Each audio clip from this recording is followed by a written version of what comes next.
मेरा नाम राजेश है। आज आपको मैं अपनी कहानी सुनाने वाला हूँ। मेरे घर के ठीक सामने एक लड़की आई, वो अपने मामा के घर पर आई थी। उसका नाम दिया था। मेरी उम्र करीब 21 साल की है और दिया भी मेरी ही उम्र की है। जब पहली बार देखा तब देखते ही मुझे उससे प्यार हो गया, लेकिन उसने मेरी तरफ कोई ध्यान नहीं दिया। मैं अपने घर के बाहर ही बैठकर उसकी एक झलक का इंतजार करने लगा। इस उम्र का प्यार बड़ा सच्चा होता है। दिया से कैसे बात करूं, मैं यही सोचता रहता था। फिर दिया की बातें मेरी छोटी बहन से होने लगी। मुझे अच्छा लगा कि इसे बहाने में भी दिया से बातें कर सकूंगा। धीरे धीरे वो हमारे घर आने लगी। मैं भी कभी कभी उसकी तरफ देखकर मुस्कुरा देता था और बदले में उसकी मुस्कुराहट पाकर मुझे इतनी खुशी होती थी। दिया अपने मामा के यहाँ उनके एक रिलेटिव की शादी में आई थी। दिया मेरी बहन के साथ शादी की शॉपिंग करने जाया करती थी। मैं भी उनके साथ रहता था। मेरे लिए अब ये सब एक सपने जैसा ही था कि दिया के साथ मैं घूम रहा हूँ, उससे बातें कर रहा हूँ। मैं प्यार में उड़ने लगा था। दिया के जिस रिलेटिव की शादी थी वो हमें भी जानते थे। मैं सारा दिन अपनी बहन और दिया के साथ वही रहता था। शादी में काम करना, मैनेज करना, ये सब काम में करने लगा। उसकी मम्मी भी अब मुझे पहचानने लगी थी। मुझे पर भरोसा करती थी। मुझ पर इतना भरोसा हो गया था कि दिया को मेरे साथ अकेले ही कुछ भी खरीदने और सामान लाने भी भेज दिया करती थी। उसकी मामी जो हमारे सामने ही रहती थी, वो तो पहले ही मुझे अच्छे से जानती थी। मैं अभी के लिए तो सुबह शाम दिया के साथ ही रहता था। मुझे प्यार हो गया था। सपना देखने लगा था शादी का। मेरे दोस्तों को पता चल गया और वो अब मेरी टांग खींचने लगे। मुझे चिढ़ाने लगे, बोलते थे कि दिया को बता दे। मैं मना करता था। दिया का मुझे पता नहीं था उसके मन में क्या है, लेकिन उसकी आंखों में मुझे मेरे लिए कुछ दिखाई देता था। मैंने अपने दोस्तों की बातों को मान लिया और मैंने उसे प्रपोज करने का सोचा।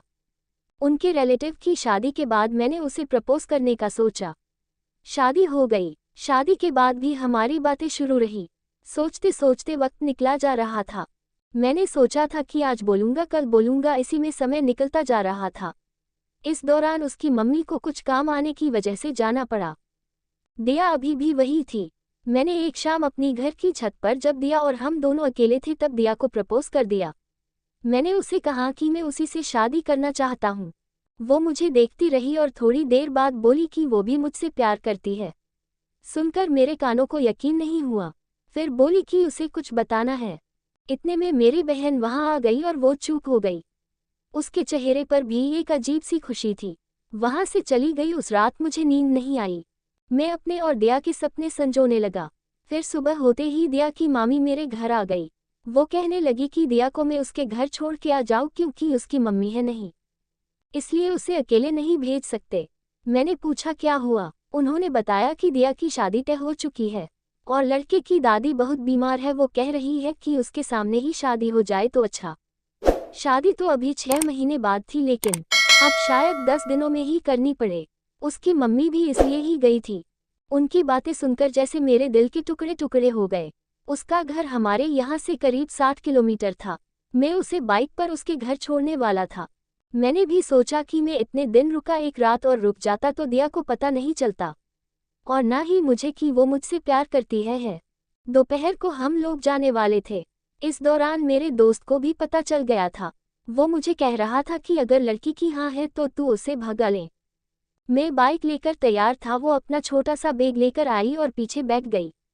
बाइक में चला रहा था और मेरे मन में कई ख्याल थे। मेरे दोस्त ने जो बोला था वो भी मैं सोच रहा था।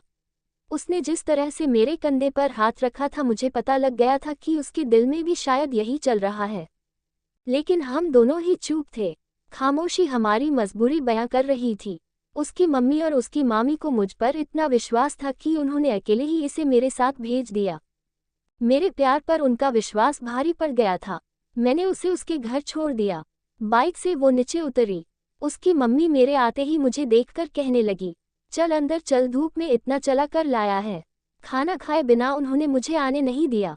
उसके बाद मैं वहां से निकल गया। वहां से निकलने के बाद मेरे अंदर एक अजीब सी शांति थी। मुझे बहुत अच्छा लग रहा था। जब कभी कोई हमें अपने दिल में, अपने घर में जगह देता है, तब हमारा फर्ज होता है उनके विश्वास को ना तोड़ा जाए, वरना कोई किसी पर भरोसा नहीं करेगा। आपको कहानी कैसी लगी कमेंट बॉक्स में ज़रूर बताएं और कहानी को लाइक कीजिए और शेयर कीजिए और चैनल को सब्सक्राइब कीजिए।